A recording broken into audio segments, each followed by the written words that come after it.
Anyone listening to this, I would recommend if you really want to be in startups, I think you need to move to Silicon Valley, at least for part of your life. You know, you get these like crazy interactions of energy here. It's like unreal compared to the rest of the world, which is different. And it's hard to explain it. I mean, when you're here, you see it. It's like you will see that technology firsthand. You can experience it firsthand before the rest of the world sees the advantage of the technology.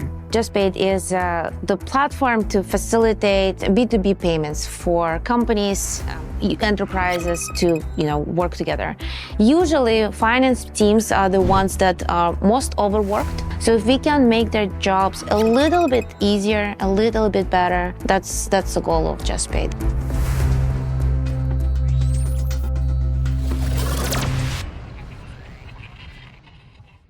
Hello, everyone.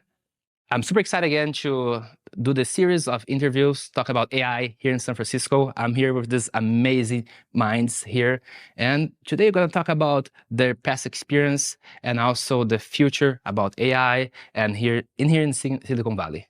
So I'm here with Vinay, Anelya, and Daniel. Thank you for having me here. Yeah, thank you. Pleasure.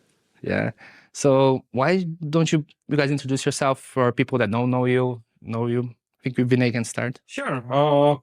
I am co-founder of Justpaid. I lead engineering at Justpaid. I have like 10 years of software development experience. I came to the United States back in 2015 for my master's, and then I worked for a couple of firms. I actually met Daniel at Dr. Chrono, which is his first company he founded. I was working there on a billing solution there. After his exit, I actually moved on to some other companies. In 2022, we actually came back together again to work on Justpaid to solve the problem that we faced at Dr. Chrono. And that's how we are rolling right now. My name is Anelya. I am a co-founder of Justpaid, and I'm leading the product and sales and everything else that requires finance. My previous experience is I started and bootstrapped an accounting company for venture-backed startups here in Silicon Valley. I worked with amazing startups like over the course of my tenure for about 800 something startups from Series A to Series D and post-acquisition. And my journey with Justpaid started from realization that billing is solved on the engineering side. There is some billing products that's solved on the checkout side. There is like pieces that work and you have to stitch them all together. And in the end, none of them really work for finance. And you have to, the way how traditional companies solve this problem would be like hiring people and making them do this work, and they'll complain about how much they're spending on people. So that's when, I worked previously through my accounting company with Daniel at his previous startup at Dr. Chrono. Early on. And from my experience, I was like, when I was talking about I want to solve this whole billing issues, but for finance people, the ones that are not going to sit and code a solution. I reached out to Daniel with the first thought, Daniel, I think I'm crazy, but I think I want to do this. I want to solve this big problem in the world. And I have experience in this. I've seen it over and over, especially in the larger companies. And, do you want to fix that? Do you want to build something that will make people's life better? And that's how Justpaid, kind of started for me. And, from there, it's just a journey, with this team, with my co-founders. It's been amazing. Yeah. I'm Daniel, serial entrepreneur at this point. I've been in startups my whole life. First, I was just a employee in really small startups that were scrappy, and then took the plunge and did my first company and got into Y Combinator. It was the first healthcare company to actually ever get into Y Combinator, and it was a amazing journey. So built that company. It was a huge success, but it was essentially building the first mobile experience for doctors on like an iPad and an iPhone. And along that journey, learned a lot, and it was a massive, amazing experience. And I think a really great journey for everyone. And, along the way, I made a lot of friends and kind of kept in touch with people and just kind of thought about like, if I was to ever do it again, who would I do it with? And honestly, Vinay, me and Vinay started talking. He had moved on from Dr. Chrono a while before, but, we reached out and started talking and brainstorming. And then Anelya, from her story she just mentioned, she brought it up to me one night. She called me and was like, I have this idea. I really want to work on it. And, just building a really successful like company. My first time I saw the problem and the vision that she was talking about. And I'm like, I see how this could like be used in the world. So I felt really like inspired. And Anelya was available and Vinay was available. Sometimes it's like right time, right place, right people. I felt like we all like really very quickly moved to make something. You said they have a lot of work-life balance. How you have a work-life balance and have a lot of things to do, or you don't have? As a founder, you have a lot of flexibility with your work-life balance because you do not have to like put a punch in 9 to 5. You can work at whatever time you want to. That actually gives you a lot of flexibility. And also, when people talk about work-life balance, if you are not enjoying your work, that means it's monotonous and it is very cumbersome. That's when you feel like I have to lead my life. But if you're enjoying your work and if it is part of your life, I don't think there is like a hard line between your life and work. It eventually mixes up. And as long as you're enjoying the way that your life is progressing, that's good. You have a good work-life balance. That's my mode. Work-life balance doesn't exist if what you do is part of your life. And if you immerse yourself in the problem you're working on, there is really no distinction between work and life. It becomes one. Your work is your passion, and then you just passionately continue living your life by achieving working towards a certain goal. I would like to add to this, staying, mentally healthy, staying physically healthy is something that's important to me. And I find time to do everything that I care about. And it's not a question of balance. It's a question of prioritization. Okay, so what's important to me right now? My sleep. Making sure that I get to sleep a certain number of hours so I can focus and I can do great work tomorrow morning, right? Like, what else is important is, so I'm, more aware of the problem, that I'm tuned in with my team. It's important to me. So I'm not doing, for example, I don't drink alcohol. That's my commitment to my startup. There is no more question, a balance. No, it's just a choice. It's a goal, and that everything you do. Lifestyle. It's a lifestyle. Exactly. It's a lifestyle. I mean, for a while I was trying to figure out like what makes people successful. And it really I was trying to figure out like when you look at like people that are really ultra successful, you're like, what is it? I actually don't think there's a real answer. I think you see Warren Buffett, he's eating McDonald's, you see other people working out and eating really healthy. And it's like, there's no correlation. Like, actually, I think the one thing that I noticed is consistency and like just keep working even though it gets tough. And, the work-life balance thing is really, there's times when you need to be there 16 hours and then there's times when you don't, but you have to like be aware of what that is. And for me, it's like, I wake up every morning and I'm like, I have my family, I have to prioritize them, but I also have to like prioritize the company. And it's like, what are the top priority? What's the one thing? And I ask myself this every day. I'm like, what's the one thing I can do today to like make us better as a company? And then I'm like, if I can get that one thing done, I'll be okay and happy and satisfied for the day. And for Anelya, so you had a company before, you're doing by your own, you're the CEO, and then what is the difference now to have co-founders and what this benefits you? Oh, it's an immense lift of responsibilities. It's being able to share the common goal with people who think alike, inspired by the same problem or just inspired by building at the same time as I am. That's for me is it's night and day compared being solo founder and having co-founders. Being able to share the journey, share just emotional journey on top of that, being vulnerable, having friendship, having sometimes difficult conversations, making hard choices, and being able to share that, it's priceless, to be honest.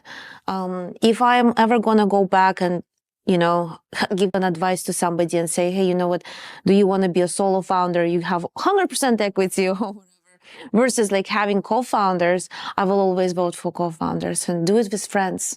Do it with people you trust. Do it with people you can have difficult conversations with, right? That's important. And that's for me the difference: solo founder versus having co-founders. Yeah. So Daniel, I want to get your thoughts on this. Benefits to have co-founders, but also your thoughts regarding how to build really good teams.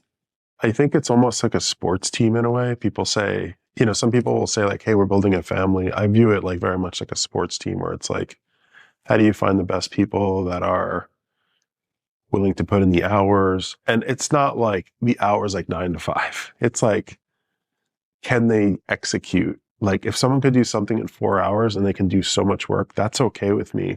But it's like finding those like honestly athletes that like can like do extraordinary things with very little resources. And you can kind of sense that in some people, but you're also always making sure the team is like lean enough to execute, and you're not like not hiring in the wrong people, right? So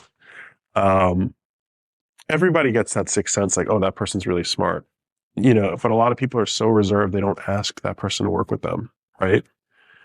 I mean, for me, Vinay basically was looking at one point, and I'm like, hey, you want to work together?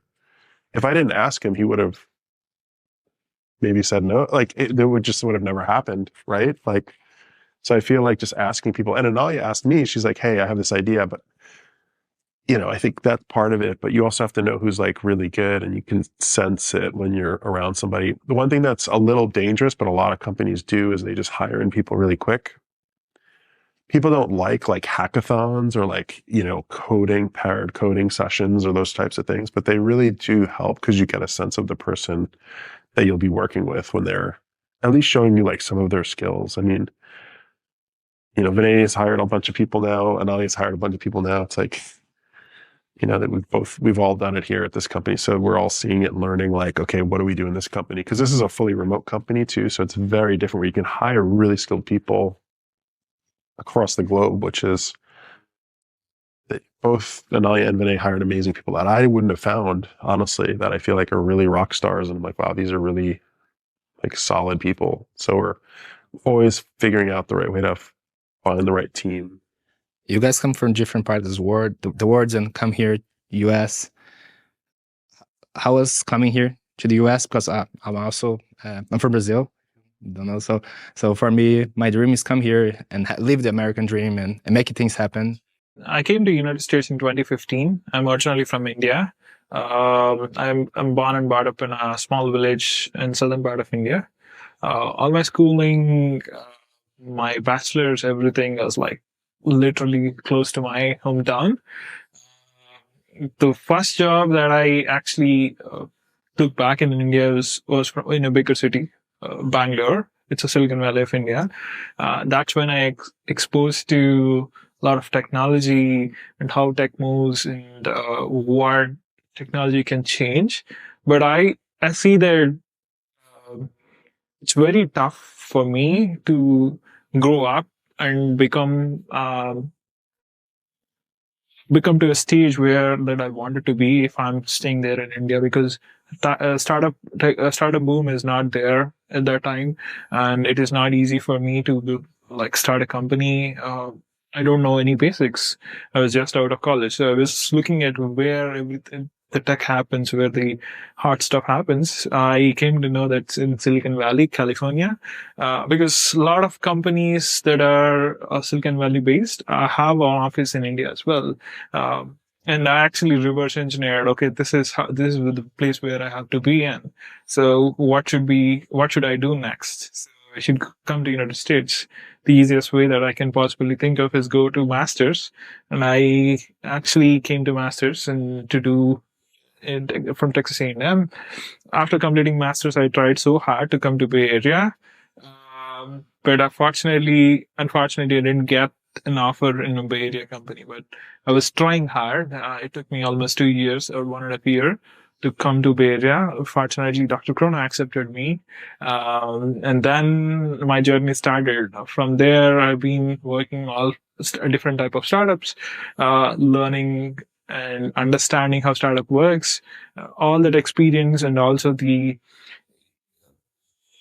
curiosity and the desire to work to roll out a startup and work for a startup actually propelled me in that direction. So whenever there is an opportunity that I just open up.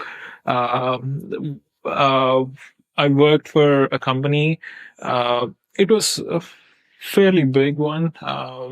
They did a mass layoffs during that recession problem. Like, I was also laid off.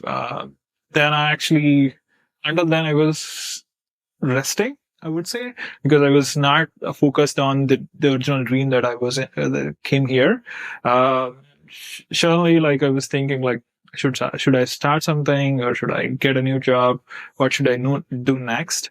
Also, I'm on a visa, which actually makes me difficult to start a company in US. I was thinking of going back to India, starting something, or have a partner in India and actually work on a multi-country or multi-entity startup where the focus shift or everything happens in India, but I can actually work here.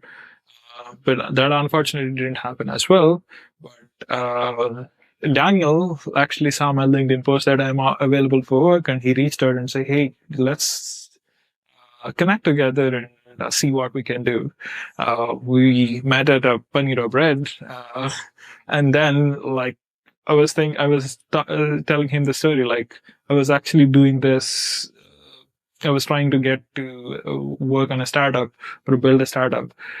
Was actually talking to a bunch of people in India and actually trying to partner with them. But none of them worked out. And then he actually said, like, "Why don't we start a company here?" And we brainstormed multiple ideas here. Also, at that time, I don't even think about what's the next steps. Like, if starting a company, if I even get a small light towards that journey, I will definitely take that. So when he said that, I'm obviously in, and then we are brainstorming certain ideas, and then Anelya came in with this wonderful idea with Justpaid. That helped me a lot, as well as we applied to YC. So applying for YC and getting selected in YC is, I would say, everything fall in place. Without YC, I would not be able to transfer my visa or start the company, because according to my visa, I have to be, like, on a payroll, and I have to be bound by certain rules. So Y Combinator helped me with that, and eventually we started in 2022, and so far it's going good. That's nice. And yeah, the company I'm working right now, is based here in San Francisco, but all the workforce in Bangalore. So when you say that, it's connected 100%. It's 100% connected. Right now, like, there is a lot of dynamic shift.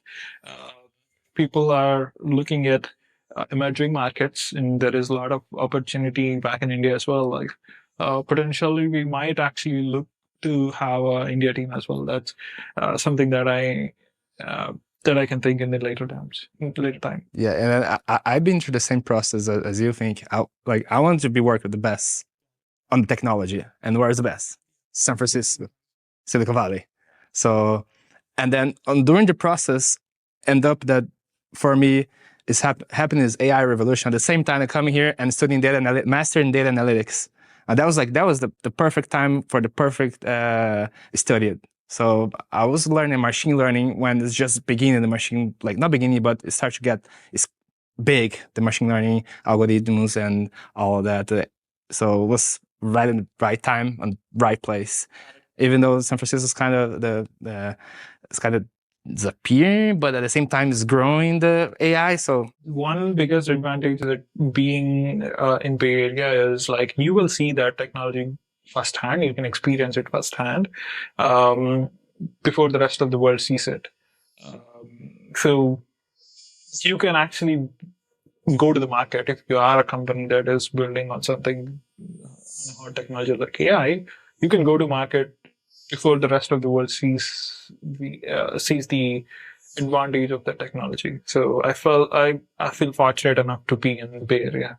that's nice, nice. And what about your background? How's coming here? Oh, so I was born in Kazakhstan. It's ex-Soviet Republic. I came to United States when I was just 20 years old, and it was a long journey from being fresh off the boat, an immigrant, to being a founder and, being in San Francisco working on a dream. It took me, my goodness, about 20 years to get here. That was an interesting journey, from the beginning. I didn't speak English when I arrived. My first job, I was like, a waitress or a cleaning lady, anything I could get my hands on, to be honest, to just support myself. Slowly, my background is I got a degree in finance management.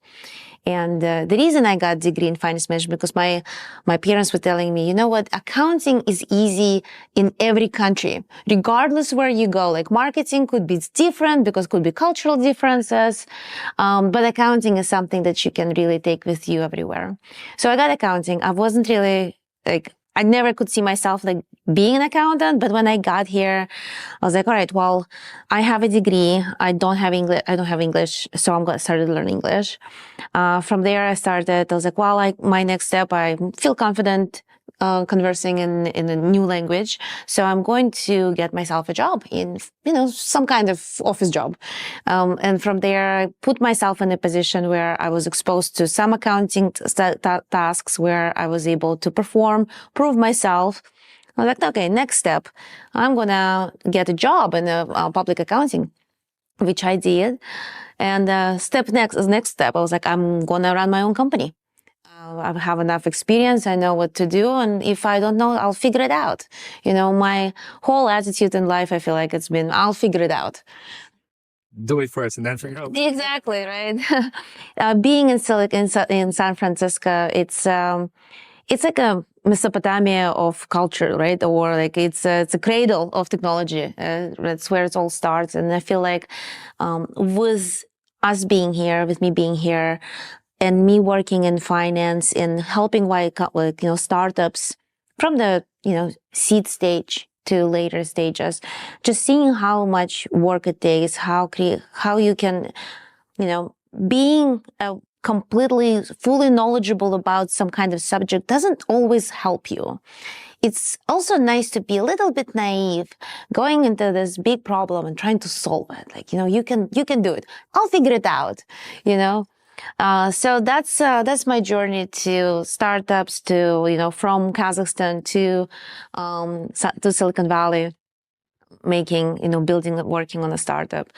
Now it was adventure. Absolutely, it was a nail biter when we applied to Y Combinator. And the whole process was emotional process. You have to go through the interview, and we read and reread our application many times, trying to make it sure that it's concise and clear about the problem we're solving. Even the problem is so big that you cannot explain it in 2 sentences. With that, when we received our follow-up in call from one of the group partners, they asked us to connect again, and we're like, oh, maybe we need to clarify something.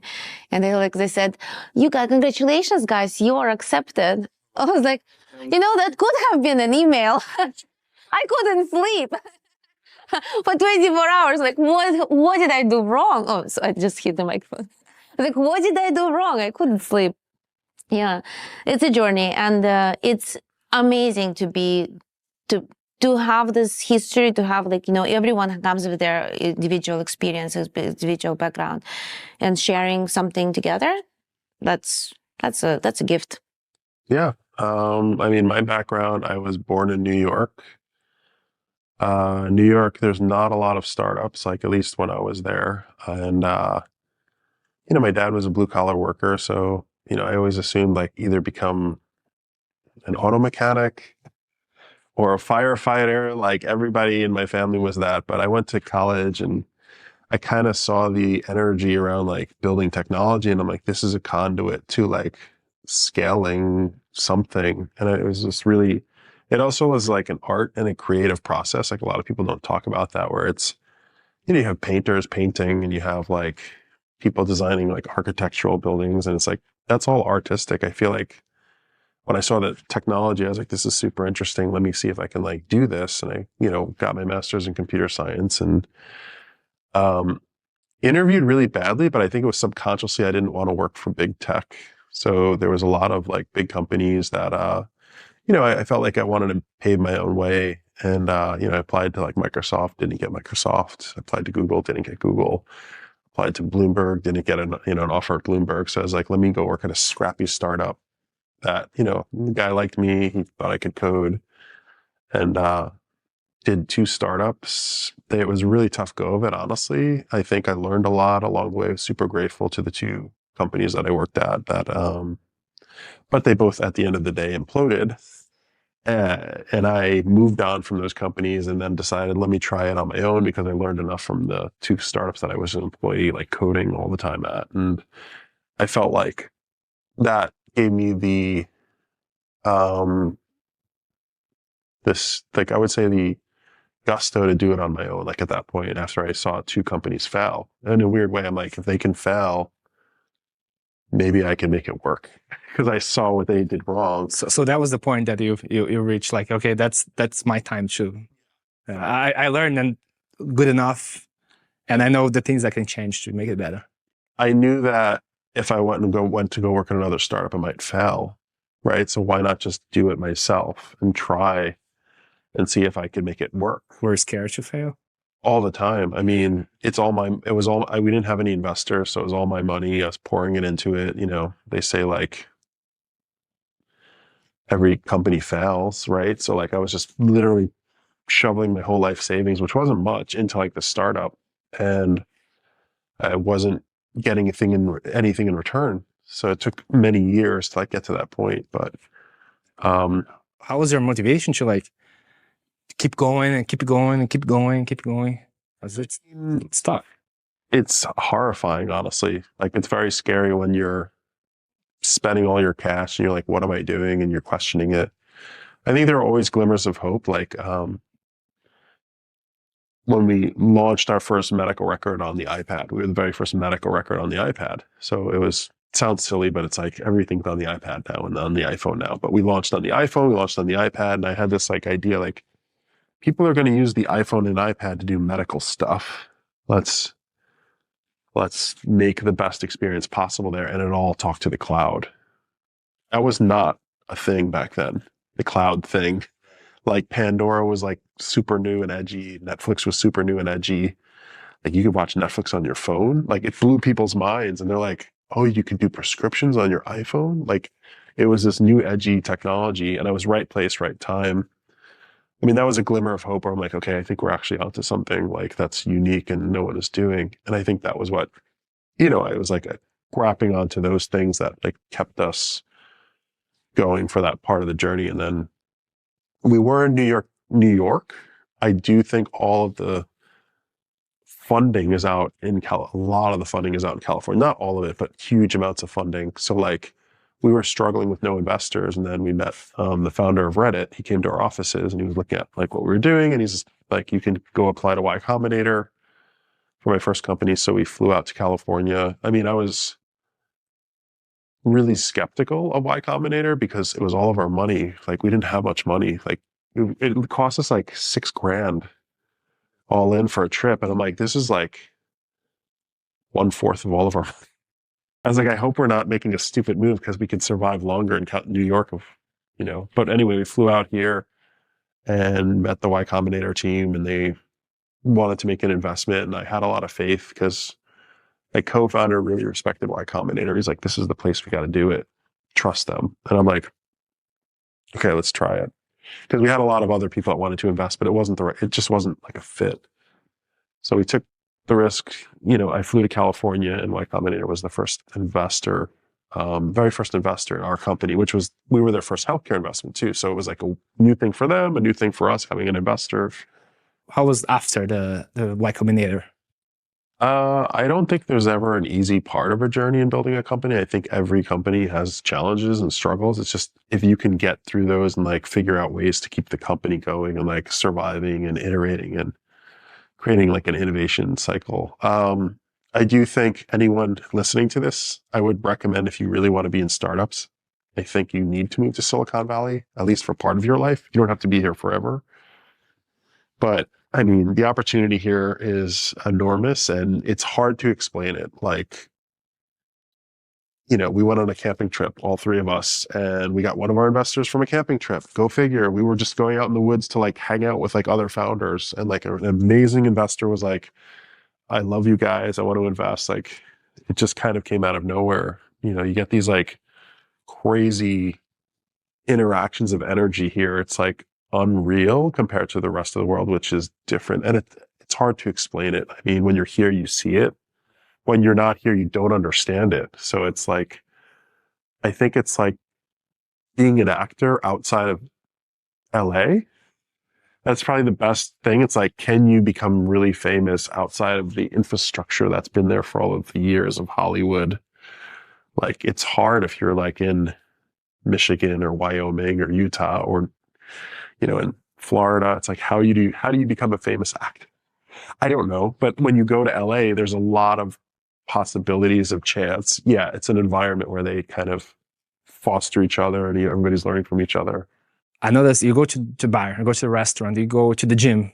You met social engineer for Apple, or product manager, data analyst, data scientist, or a CEO or investor. So this is you need to be here to build this connection, and it goes way faster to create a team because you're surrounded.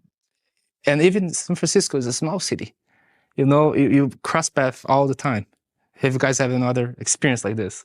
I was actually in Uber, and we were having conversation with the Uber driver, like, what do you do, what I do, what I actually work on, and I was explaining him, and he's actually suddenly pitching me an idea, like this is my idea. How can I actually implement this? Like, you can never expect that in any part of the world where an Uber driver can also pitch a startup idea. So it's a very unique situation in Bay Area, like where everyone living here understands what tech is and how tech can enable people, and how things can be built from scratch. So it's so easy to relate to people like you in Bay Area. So even if you go on a Caltrain or if you go to a restaurant, you will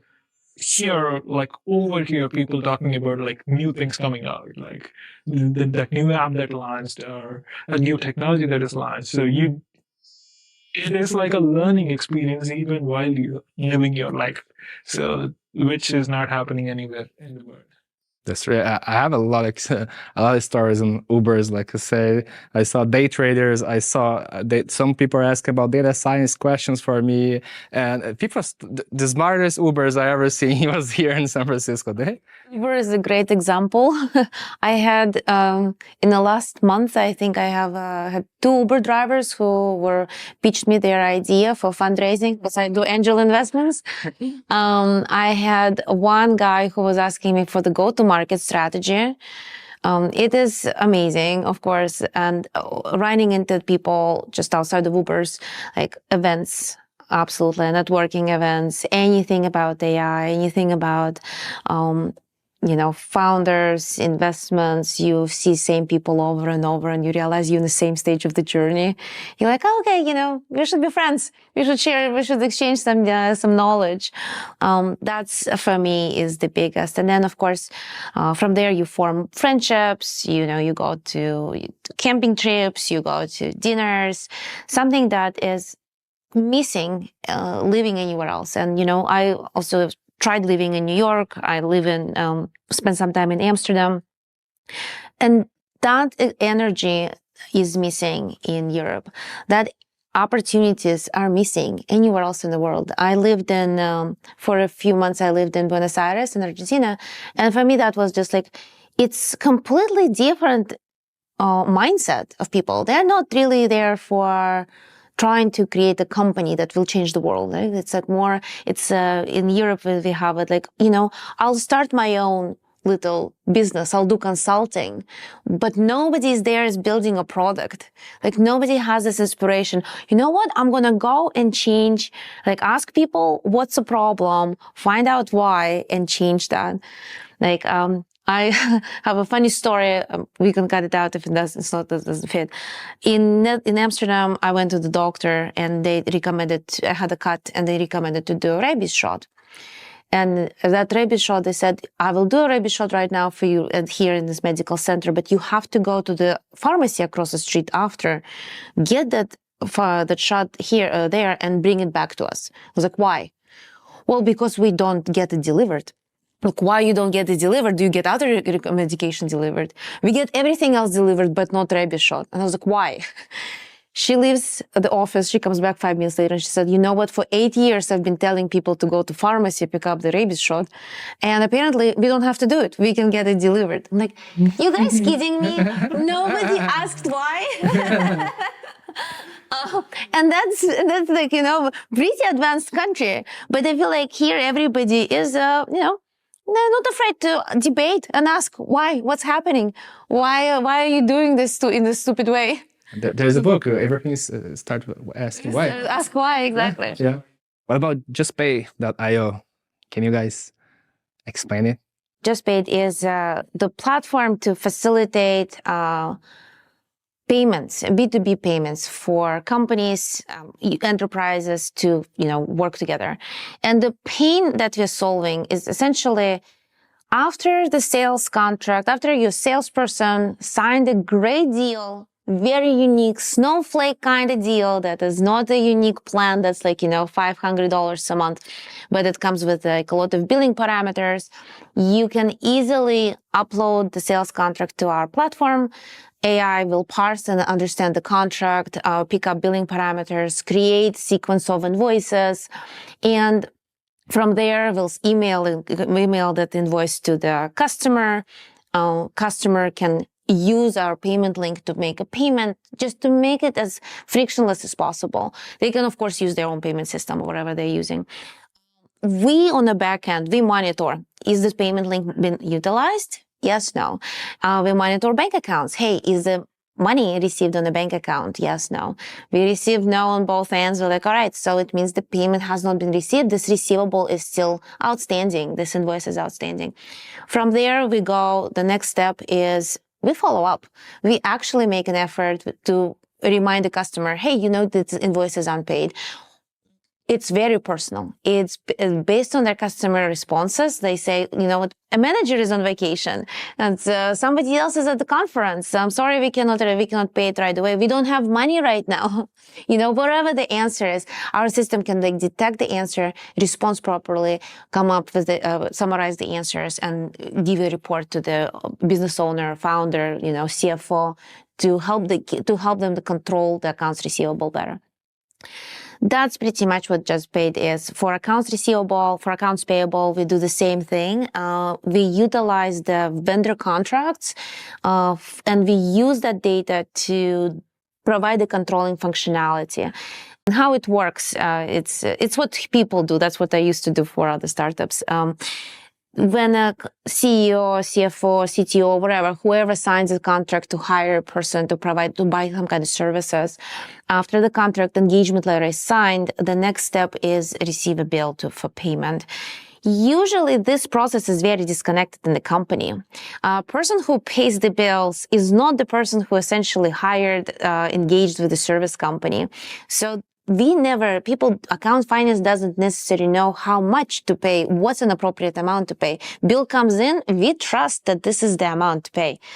And there is so many news articles how some companies, like big ones, public companies like lost hundreds of millions of dollars in a year from being presented those bills, just paying them without realizing that there is actually no legal boundaries to make that payment.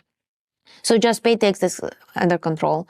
We take all the vendor contracts. We understand what are we obligated, what services we are buying, at what rate, what's the term, and then and we store it in our database. As soon as the bill comes in, the first thing Justpaid does, fetches the information. Does it match? Are we paying the right person? Is the bank account the right bank account? Is the amount, is the rate, is the delivery date, everything, does it match what we agreed upon? And we prevent companies from being, being victim of fraud or whatnot in this case. So it's a lot of AI functionality built into this in our product, and we are aiming, of course, to alleviate the pain of controllers, finance teams, to make sure that their work is done properly. And usually finance teams are the ones that are most overworked, not as nicely paid as engineering or sales, working under a lot of external and internal stress, like there is a deadlines a lot.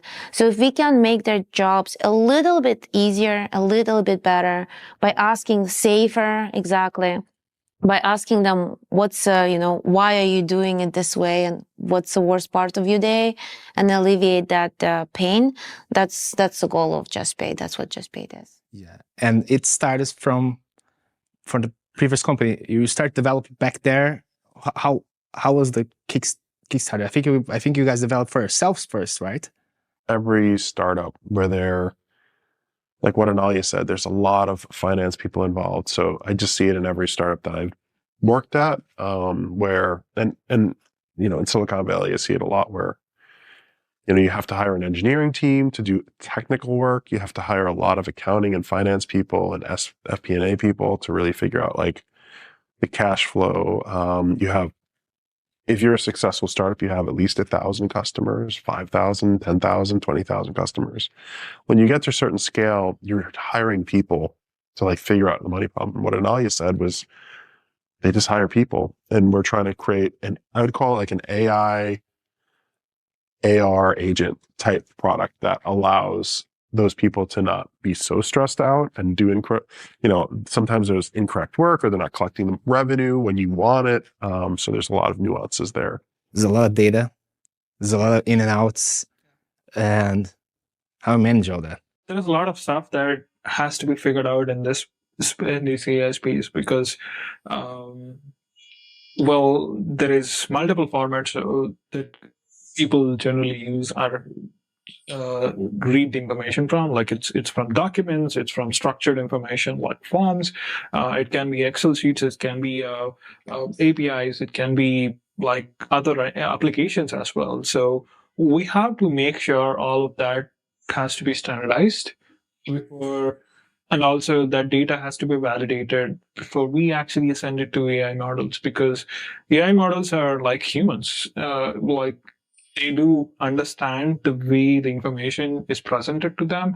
So if we are not presenting the right data, it is as the results that we get is as good as the data is. So there is a lot of engineering work that has gone in Justpaid, where to come up with a unified data model for all these entities like bills, vendors, contracts, and structure them in a way that it is pulled in for the right purpose, and also like there is also multiple pieces where we break down the information. For example, where if we want to read the contract for a particular customer, we have to provide some input like, you are actually reading the contract for this particular customer, and these are the details that we have on this customer, and so that it understands like who is on the contract itself, who is the customer, who is the vendor, who is actually paying whom, so that it will figure out the rest of the things.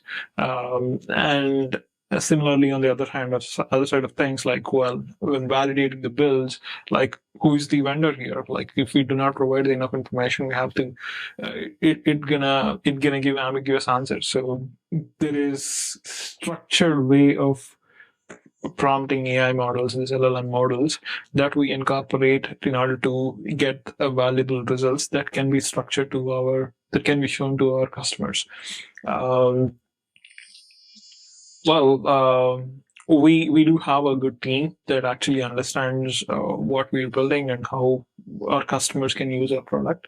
And Anelya is here to actually run through those ideas and verify it on the first hand before even we get to the customer itself. Like, the biggest problem I think in the AI space right now is how we present this solution to the customer, because there is a new way of interacting with AI models. Like, people think chat is the way we interact with this large language models. That's not how it gonna be. It will be like the best way to interact with the AI models is you never realize that you are interacting with AI.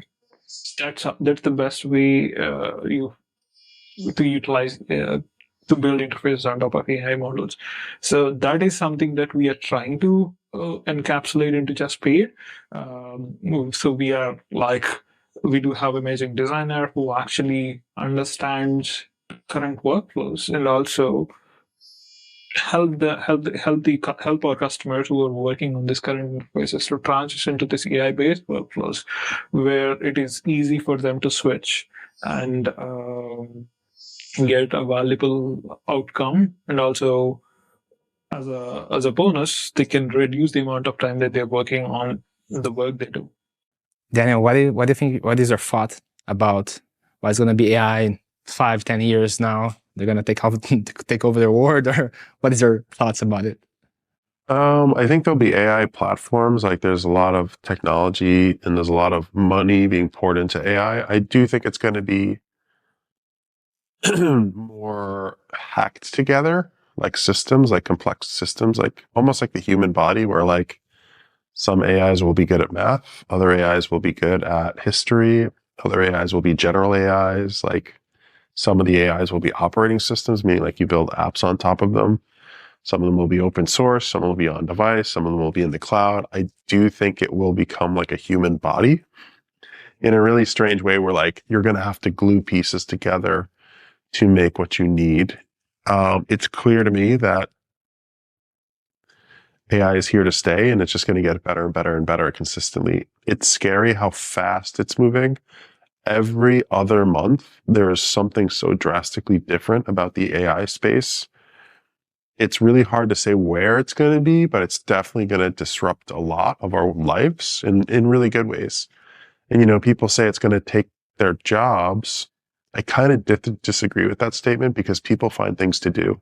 There's always other jobs, and jobs are created. In the past, we were all farmers. Now, a lot of us are working in tech, but then, you know, we'll figure out new ways and create new, you know, areas for people to work. But it's honestly like a really fun time to be in tech, because there's so much new innovation. Like, there's always disruptive platforms that are coming out. Like, first it was like Netscape, the browser, and then it was, you know, the iPhone was like hugely disruptive, and then AWS, where you could just put stuff in the cloud. There's just like huge waves of these like innovations that are happening. But yeah, I think it's really a unique time for just AI, because people are making it up as they go. They're really defining the space right now. It's really, you see it being created right before your eyes, like every piece of it. I heard somewhere a very nice statement, like we're grossly overestimating how much AI will change our life in the short term, but we're grossly underestimating how much it will change our lives in the long term. Like, the impact of AI right now is not going to be as significant as it will be like 5 years from now. Where are we going to end up? I mean, we'll see. We'll be around. I think the AI in 5 years from now, it will be a little different. Like, it will touch a lot of industries that are still under the rock, like textiles, artwork. There is a lot more thinks that industry is going to be disrupted. And access to this new tool to the people so easily will propel innovation, and it will be another cloud moment when AWS came in with the cloud infrastructure. Nobody is reluctant to move from on-prem to cloud, but eventually cloud took over the entire tech world right now. Like, nobody cannot start a company without having AWS or Google or Microsoft Azure. That's the first thing they're gonna spin up a container. That's the first thing they're gonna do if they want to start a startup, especially technology startups. So the same way, AI also will become like inevitable. So every company gonna use this one way or the other and build their services, and it will like generalize.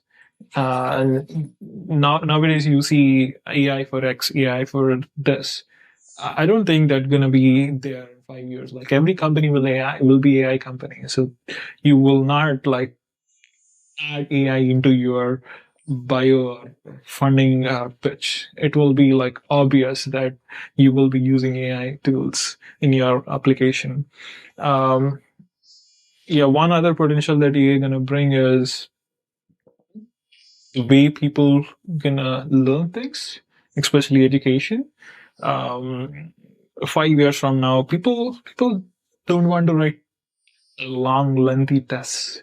It's gonna change the way that people learn, because um, nowadays you don't need to memorize things, or neither you want to write long paragraphs, because you have AI tools that gonna do that. But there is some intelligence that humans have, which AI still not process, because taking multitude of information and processing it, come up with a new way or innovative thing is something that humans are really, really good at.